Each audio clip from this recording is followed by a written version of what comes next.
ladies and gentlemen. You're watching News Break with Vasudha Venugopal. It is the fourth day of war, even as Israel continues with its retaliation on Hamas, fighting for the control of the Gaza border. The discussion around the war has taken a different political turn at home in India.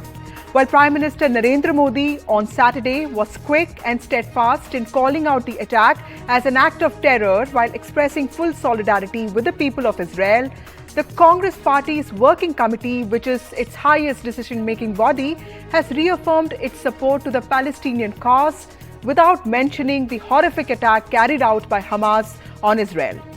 The mention of the war was in the last para of the CWC statement that also called for an immediate ceasefire end and also negotiations.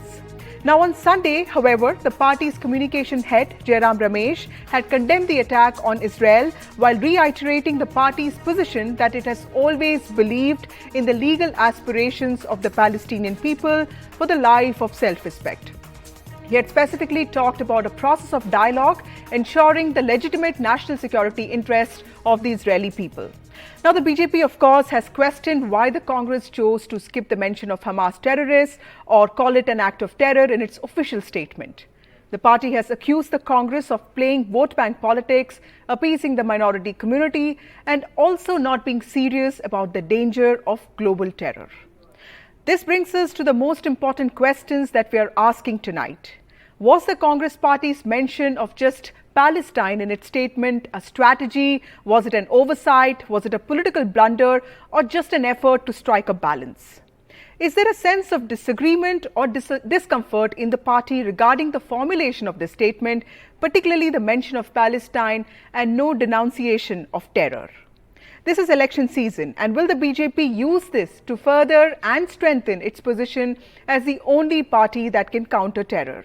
To talk about this, I have my colleague Sunil Prabhu, who tracks the Congress, and Akhilesh Sharma, who covers the BJP. Let's first go to Sunil. Sunil, how do you look at the mention of Palestine in the CWC statement? Because historically, the Congress, when in government and in opposition, has always supported the legitimate aspirations of the Palestinian people. But would you say that this was just a reiteration of an old position, but was there also an attempt to sound anti-Israel? Well, Vasudha, I think firstly, we must put it in perspective. This was a CWC basically to endorse the caste census. And I think the specific request was from the Congress president himself not to actually bring in this entire resolution on Palestine and the aftermath and the attack that had taken place. And that was a specific request that he had done. But I think between the whether it was a miscommunication or, as you said, deliberate, one will have to wait and see. But nevertheless, that paragraph got slipped in.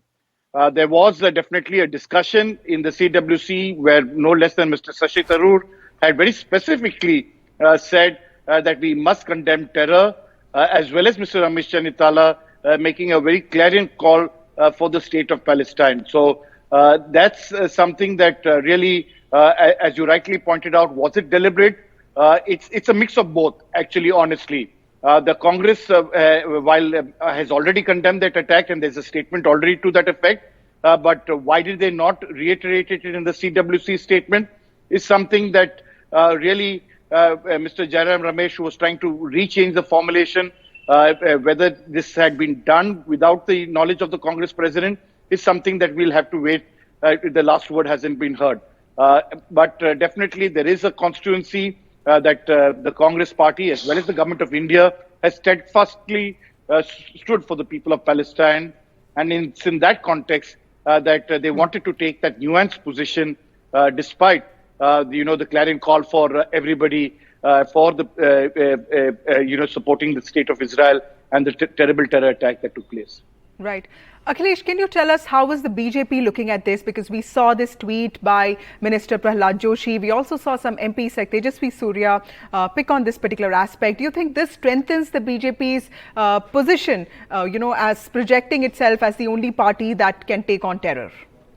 Well, certainly, Vasudha, we have seen a tweet also by the BJP when this attack on Israel happened. BJP tweeted that how the national security was not in good hands when the Mumbai attack took place, and how the BJP government in the past 9.5 years has handled the national security. There has not been any major terrorist attack on India. So this is one plank on the BJP has been targeting the Congress party for a very long time. But specifically on this issue of the CWC resolution, where it does not mention the Hamas attack or the word terrorism, BJP has taken heads on the Congress party. The Parliamentary Affairs Minister, Mr. Prahlad Joshi, of course, tweeting and saying that why the Congress party is not mentioning the Hamas attack or the terrorism, and that shows that the country is not in safe hands when the Congress party comes to power. And on the other hand, I also spoke to Mr. Vijay Chauthaiwala, who is the head of the BJP's foreign affairs cell. He says this is driven by the vote bank politics of the Congress party.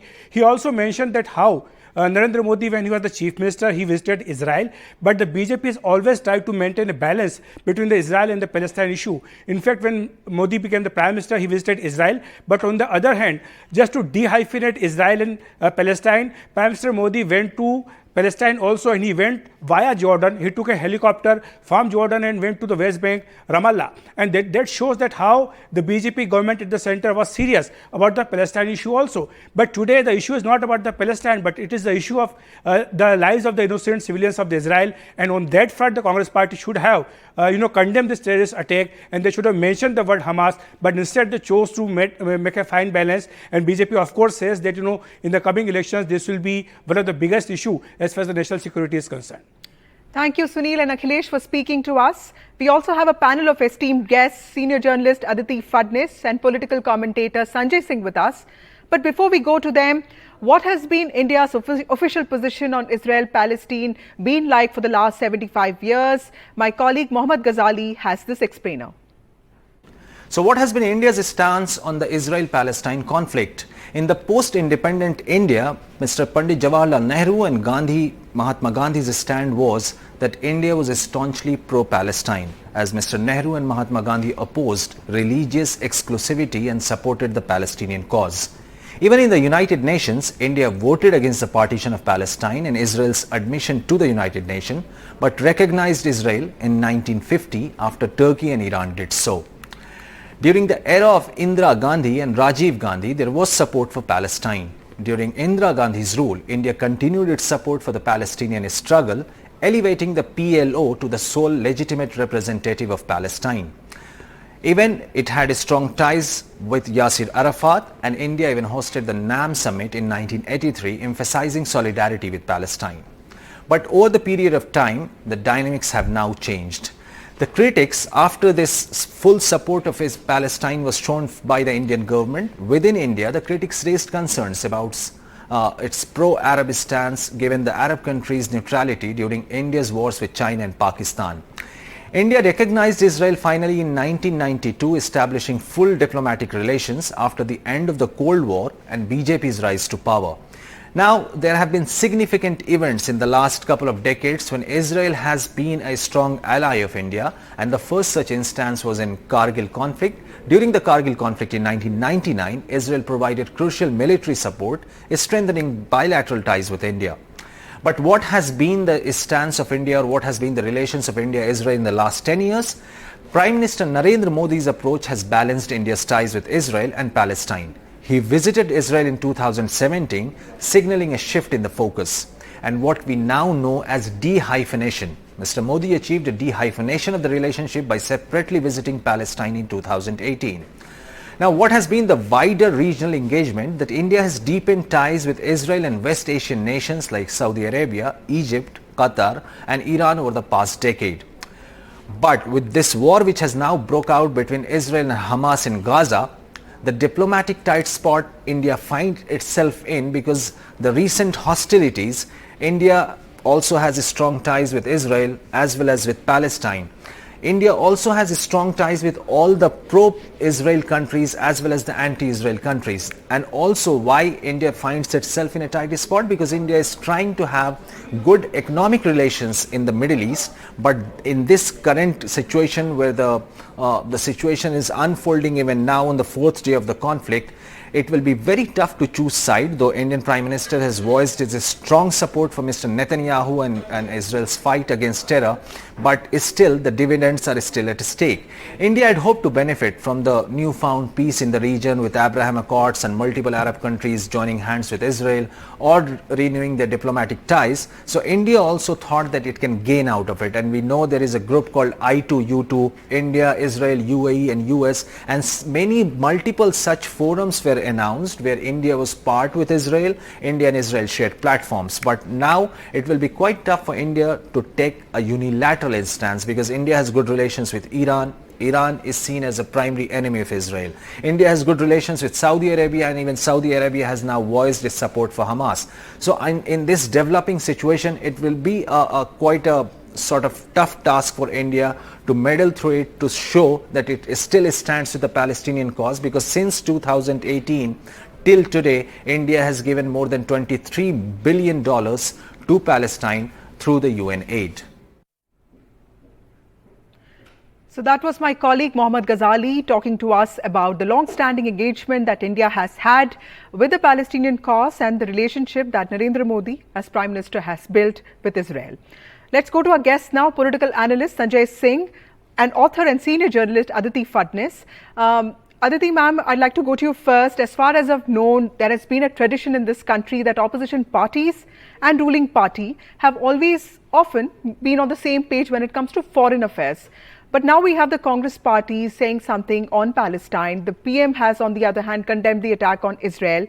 How do you see this move by the Congress to not talk about terror, but also reiterate its long-standing position on Palestine in its official statement? Well, I must point out that, first of all, the government of India's official statement is merely a retweet of what the Prime Minister has said. India officially has not reacted to what is happening and has only called for a ceasefire and has called for talks on both sides. So if the Congress is guilty of not naming Hamas as a terrorist organization, frankly, so is the official position of the government of India. That is number one. Number two, as Prime Minister, Mr. Modi went to both the West Bank as well as Israel. But I would just like to quote what his foreign minister, Sushma Swaraj, said in 2016 on the sidelines of the UNGA. She said, India's support for Palestinian people and the Palestinian cause is historical, going back to a period before our own independence. For independent India, support for the Palestinian cause has been a reference point of its foreign policy. This is not me. This is Sushma Swaraj under Prime Minister Modi. So, frankly, I mean, I think whatever the supposed goof-ups by the Congress, the government also has a case to answer about its ambivalence on deciding who a terrorist is. Right. I'll come to you, Sanjay Singh, next. But ma'am, also tell us, the CWC was convened primarily to endorse Rahul Gandhi's demand for a caste census and the removal of the 50% cap on the SC/ST and OBC reservations. Moreover, the party's communication head, Jairam Ramesh, had already issued a brief statement on Sunday. So, why do you think the party mentioned this crisis?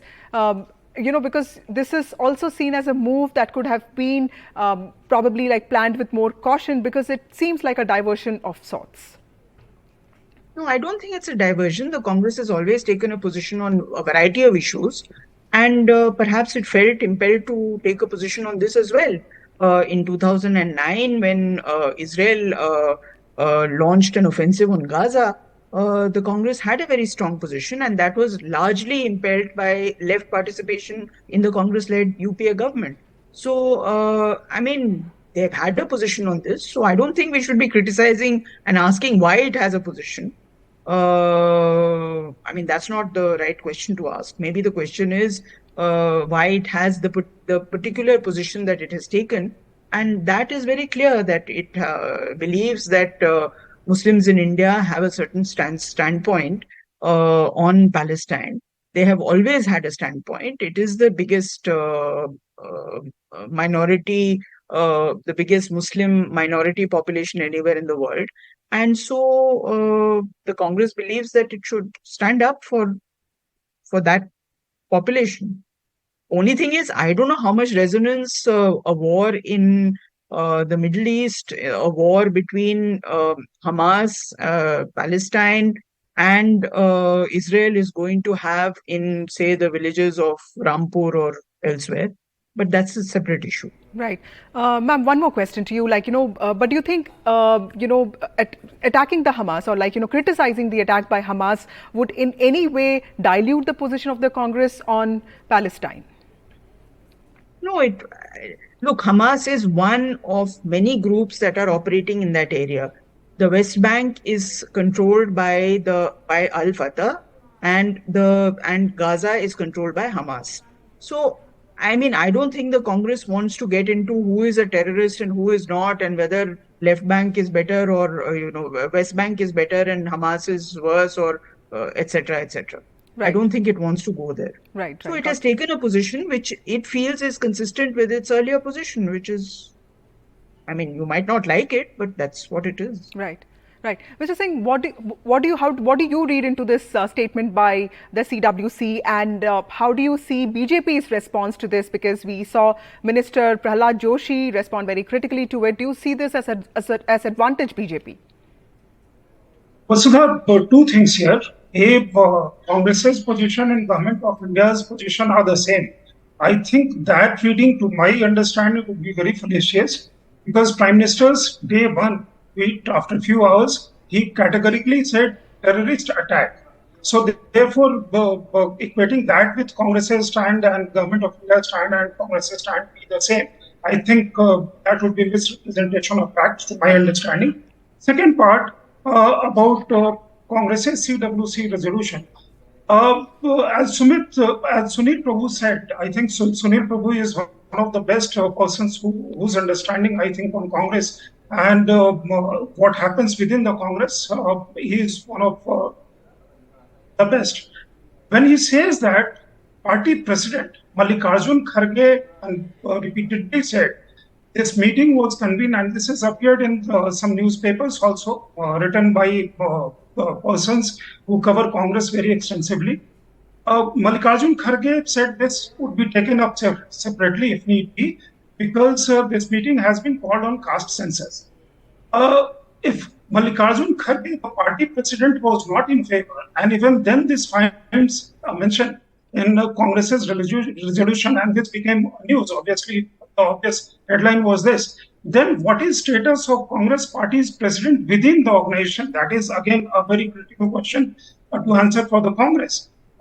Then again, about Jairam Ramesh's statement a day before, there is a difference between a statement by a party leader and statement issued a resolution of the CWC, a Congress Working Committee, and a formal resolution, not mentioning Hamas. Hamas and Palestine are not equal.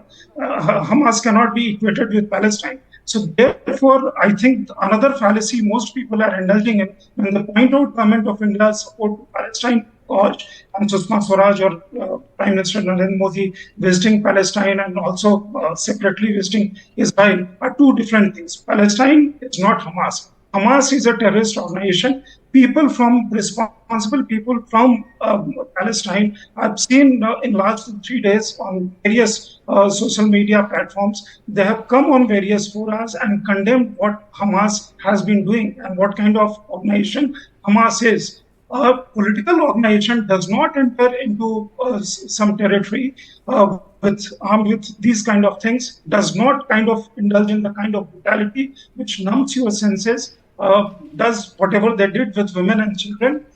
They do not abduct, make hostages and make whatever kind of demands, killing over 600 people. They cannot be a political organization. They cannot even be a human organization, so to say. And not to have a word, even if they did not mention Hamas, they could have mentioned the kind of attack that has taken place against Israel on Israeli people, but they chose not to do so. Congress has always been kind of accused of being soft on terror, and this gives further fillip to people who believe that Congress is soft on terror, and also for the BJP to accuse once again Congress being soft on terror. I can imagine another point being made that since there is a great deal of Muslim population in Palestine, and India has a great deal of Muslim population. I fail to understand what Indian Muslim population has to do with Muslim population in Palestine. But I fail to understand that. Somebody may clarify on that particular count. As far as India supporting Palestine was, India's pre-independence, Mahatma Gandhi supported Khilafat movement in colonial era. So today you may ask what was relevance of Khilafat movement, Mahatma Gandhi supporting Khilafat movement for India's when freedom movement in India was going on. Right. So, Mr. Singh, do you think that this can have domestic repercussions? Because I remember in a rally recently, the Prime Minister was talking about the Congress.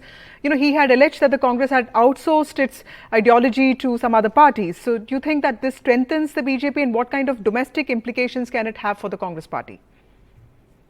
I think Rahul Gandhi is a candidate, is an MP from Wayanad, where Muslim population is gigantic numbers.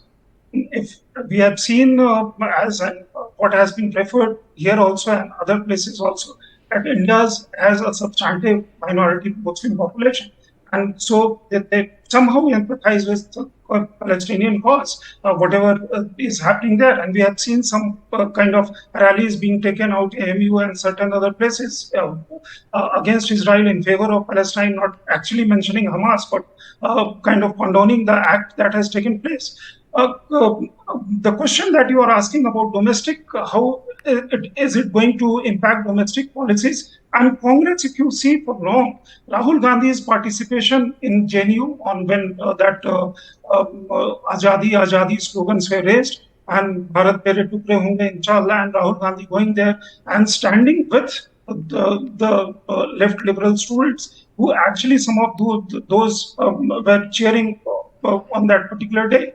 Then again, you have a whole lot of issues, Rahul Gandhi going abroad and saying kind of things, which kind of comes in sync with what George Soros and some others say.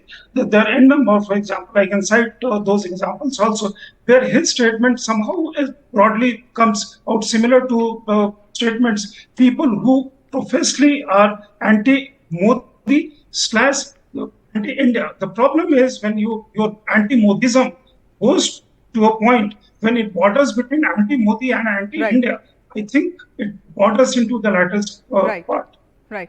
Aditi ma'am, one last question to you. In some ways, it seems to me that the Congress does face a catch-22 situation, because I was reading that some leaders like Ramesh Chennithala in Kerala has actually demanded that the resolution should, in fact, while condemning the Hamas attack, should also express more solidarity with the people of Palestine. So there are various kinds of people in the party whose aspirations the party might need to fulfill. So do you think that this was also a balancing act? Well, of course, it's a balancing act, just as it is for the government of India. The government of India cannot overlook the historical ties it has had with the people of Palestine, and the Congress is just echoing that. So, I mean, frankly, I don't understand what the debate is about. The Congress is reiterating something that it has followed for many years, 2009, 1992, and the years in between. And the government of India is also following what everything that it has done by not openly or not formally condemning Hamas or calling out Hamas as a terror organization. I mean, I haven't seen any statement by the government of India calling out Hamas as a terrorist organization. Right. So thank you, Aditi ma'am, and thank you, Sanjay Singh. So that was all about the move by Congress CWC to make a mention of Palestine in its official statement and skip the criticism of Hamas and the kind of domestic repercussions it can have. That's all the time we have for you in the news break. Thank you very much for watching NDTV. Stay tuned for more news and updates.